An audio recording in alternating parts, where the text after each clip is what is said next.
Baon na sa utang si Cesar Benitez. Nag-mature na mga loans niya. Kailangan na natin kumilos. Sabi kay Judy ng Daddy Lee niya. What do you mean, Daddy Lee?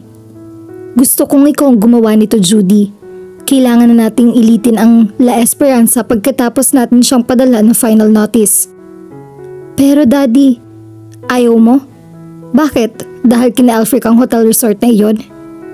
Hindi dahil doon, pero baka naman mababayaran pa ni Cesar ang... Listen, Judy, ginagawa ko ito sa lahat ng nagkakautang sa akin. Pinadadalhan ko siya ng notice pero wala siyang response. I have no choice but to forfeit La Esperanza. Hindi ba natin siya bibigyan ng palugit? Hindi ako lending company.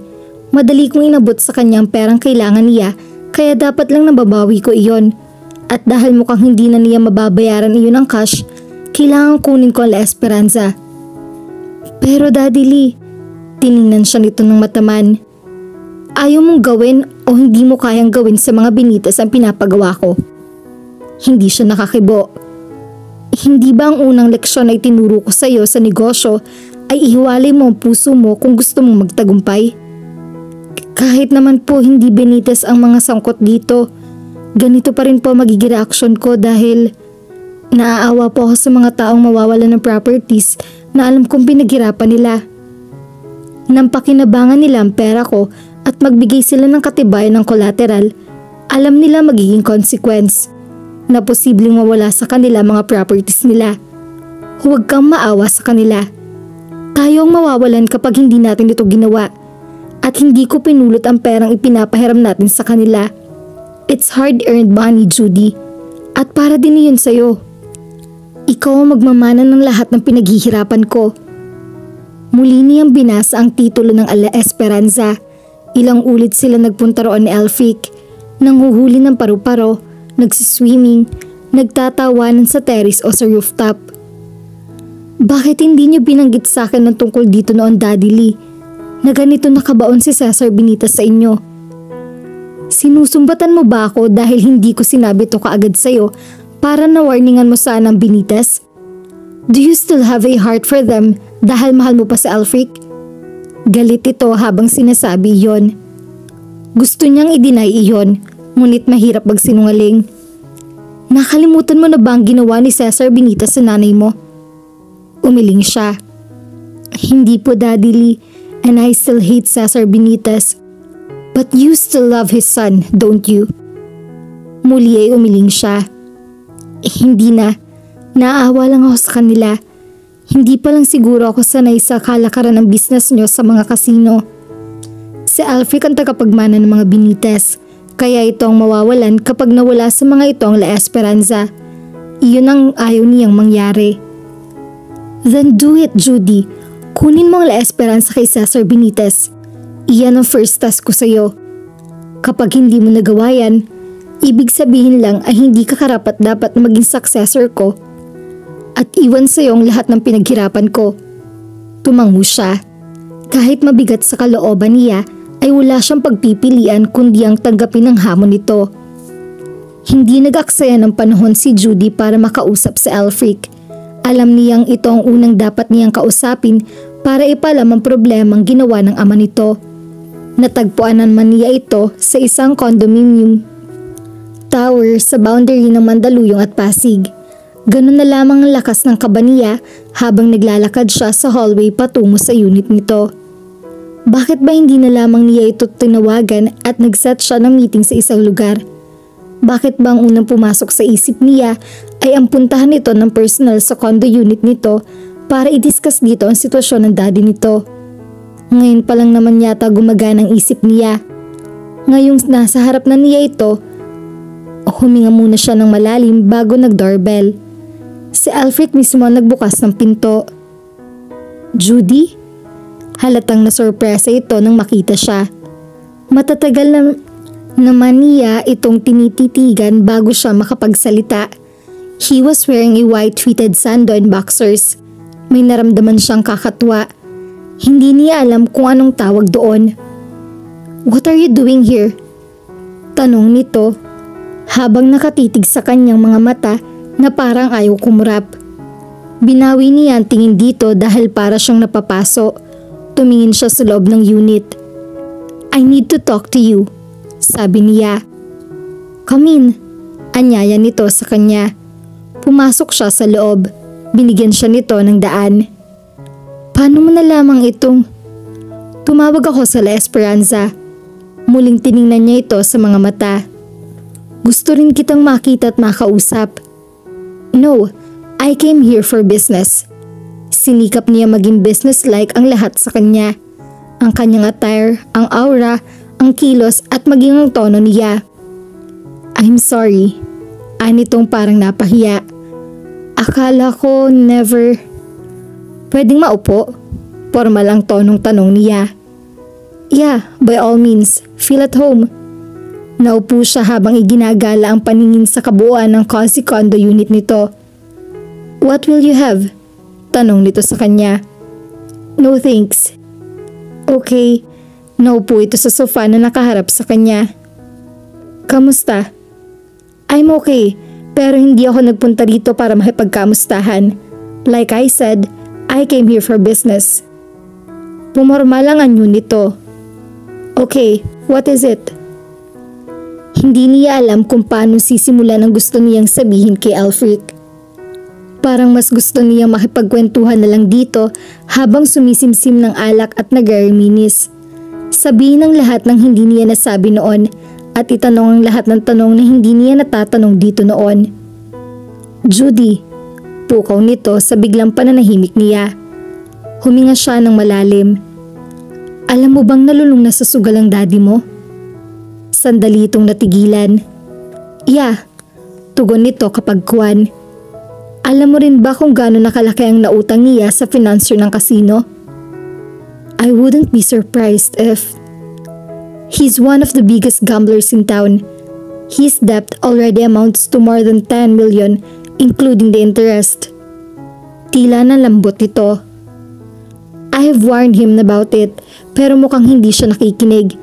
I've just discovered he's been into gambling for almost years now. Pati na nga mga negosyo ng pamilya na pabayaan na niya. Nalungkot siya sa narinig. Pasensya na, sabi nito. Sa'yo pa ako nagsumbong.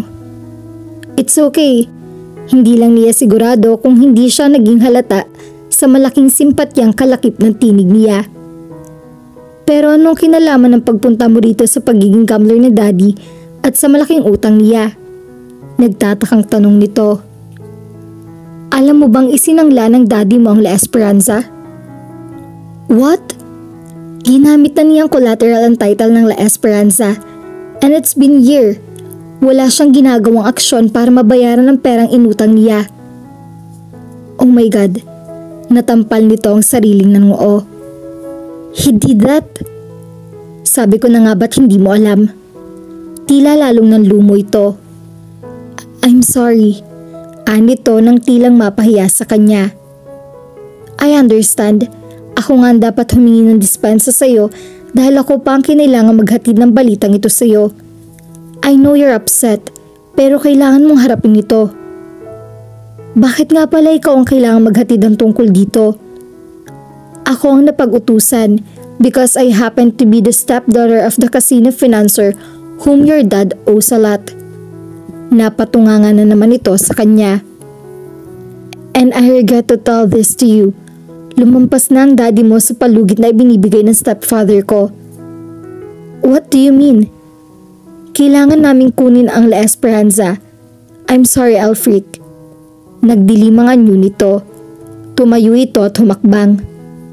Palugi na ang La Esperanza. Right now, naghahanap ako ng paraan para maisalba ito mula sa pagkalugi at tuluyan ng maisara o maipagbenta. Pero nalulugo rin ang minahan. Karamihan sa stockholders ay nagpapa-auction na ng kanilang shares. Ang rubber plantation naman, halos wala ring kinikita dahil natatalo sa competition ng imported rubbers na mas mura at high quality rin naman. Nag-aatrasa ng mga manufacturers na dati naming sinusuplayan. Nasa harap ako ng ganoong kalaking problema ngayon at ako nang humaharap nito. Parang gustong sampalin ni Judy ang sarili niya ng mga sandaling iyon. Hindi niya alam iyon. Mali pala ang timing niya. Ngayon pang lugmok na mga Benitez ay saka niya inilatag dito ang paniningil sa ama nito. Para namang napakawalang puso niya. I'm sorry, nasabi na lamang niya. Hindi ko talaga alam. Napapikit ito. Hindi ko rin akalaing magkakaganito. Maayos ang lahat noon. Siguro parusa na ito ng Diyos sa kalupitan ng pamilya ko noon sa inyo mag-ina. Kung kukunin mo ang La Esperanza, ay wala nang matitira sa amin. Kahit iyon man lang ay matira sa amin. Hindi ko naman alam na ganito na pala ang ginagawa ni Daddy. Hindi siya nakakibo. Bakit ngayon mo lang ito sinabi sa akin kung alam mo na palang tungkol dito noon pa? Sana maaga pa ay nakagawa ka na ng paraan. Kailangan ko lang din ito nalaman. Hindi ko alam kung makikiusap ako sa iyo, Judy. Pero nakakahiyaman, kailangan kong humingi ng pabor sa iyo. Please help me with this. Total stepfather mo naman pala ang financer. Baka pwedeng. Nahirapan siya magdesisyon. Pero kaya ba niyang panindigan si Alfric? Don't worry, ako na makikiusap sa kanya. I'm sure he will understand.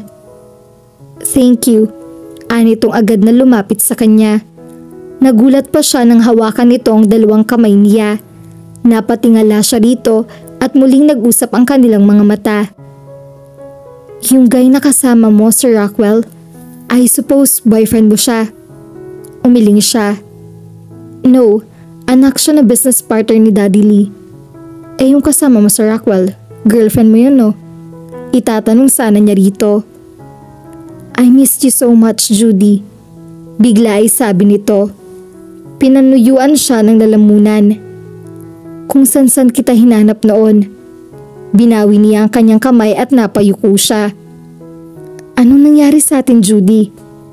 Umiling siya. Hindi ko alam. Lumayo kami ni nanay dahil masyado siyang nasaktan sa ginawa ng daddy at lola mo. I'm very sorry, Judy. Hindi ko gusto ang mga nangyari. Kilala mo ako. Wala akong gagawin na ikakasakit ang kalooban mo. Bakit kailangan mo pang sabihin sa akin ng mga ito? Gusto rin niya itong itanong dito. Hindi kita nakalimutan. Patuloy nito nang muling lumapit sa kanya. Hindi nakalimutan at gusto mong paniwalaan ko yun?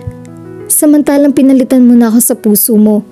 Ikaw rin ang hindi tumupad sa pangako mo. Samantalang ako, sa loob ng 6 na taong hindi tayo nagkita ay walang ibang lalaking minahal.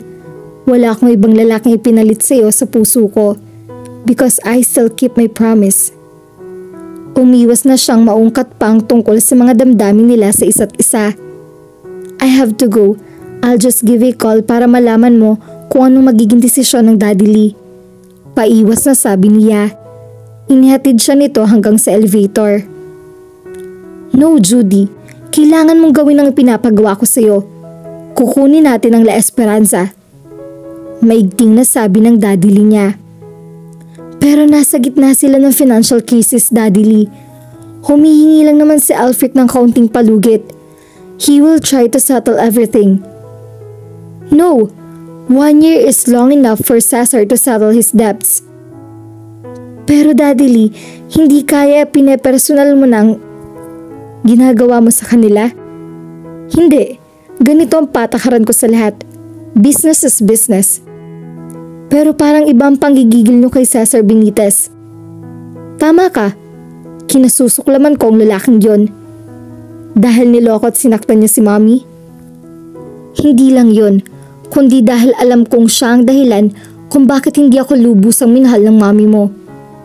Natigilan siya sa narinig. Sarado na ang puso ng nanay mo noon. Tinanggap lang niya ako para mabigyan ka ng magandang kinabukasan. Hindi man niya sinabi sa akin yon, ay naramdaman ko yon habang magkasama kami. Kahit sinikap niyang maging mabuting asawa sa akin, ay nakikita ko pa rin malungkot siya. At alam kong si Cesar ang dahilan. Pinaniwala lang niyang tayong galit siya rito. Pero ang totoo, masyado lang siyang nasaktan sa ginawa nito dahil minahal niya ito. Natahimik siya. Hindi sinabi sa kanya ng nanay niya iyon. Do as I say, Judy. Matigas na utos ni Daddy Lee. Pero aminin niyo sa akin, this is all about revenge, Daddy Lee. Siya ang lumapit sa akin. Because he doesn't know who you are at ginamit niyo ang pagkakataon.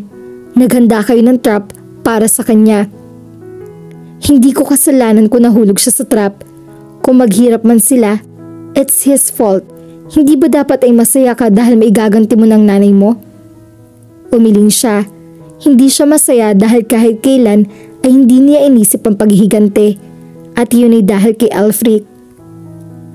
Habang abala si Judy sa opisina ng umagang iyon, ay pinukaw ng assistant niya ang kanyang atensyon. May bisita kayo, Mr. Alfred Benitez daw, ma'am. Si Alfred? What is he doing here? Baka makita siya ni Daddy Lee. Sa kabila lang ang opisina ng kanyang stepfather. Nasa isang breakfast meeting ito pero sinabi nitong susunod na ito sa opisina.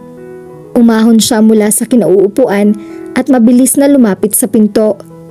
Pagsungaw ni Alfred sa pinto ay agad na hinila niya ito papasok sa loob. Saka ay sinara ang pinto. My God, what are you doing here? I want to talk to you. Pero hindi dapat dito. Hindi ka dapat nagpunta rito. Baka makita ka ni Daddy Lee. We better get out of here. Kinuha niya ang kanyang bag at nagmamadaling lumabas. Hawak pa niya si Alfred sa isang braso na halos hilahin na niya. Nagmamadaling nagbilin siya sa kanyang assistant na nasa labas lang ng pinto ng opisina niya. Lalabas lang ako sandali. Huwag mong sasabihin kay Daddy Lee kung sinong kasama ko. Basta may pinuntahan ka mo ako. Tatawagan ko rin siya para hindi na ako hanapin pa. Yes, ma'am. Naalala lamang niyang bitawan ng kamay ni Alfred nang papasok na sila sa elevator. Napapahiyang napatingin pa siya rito.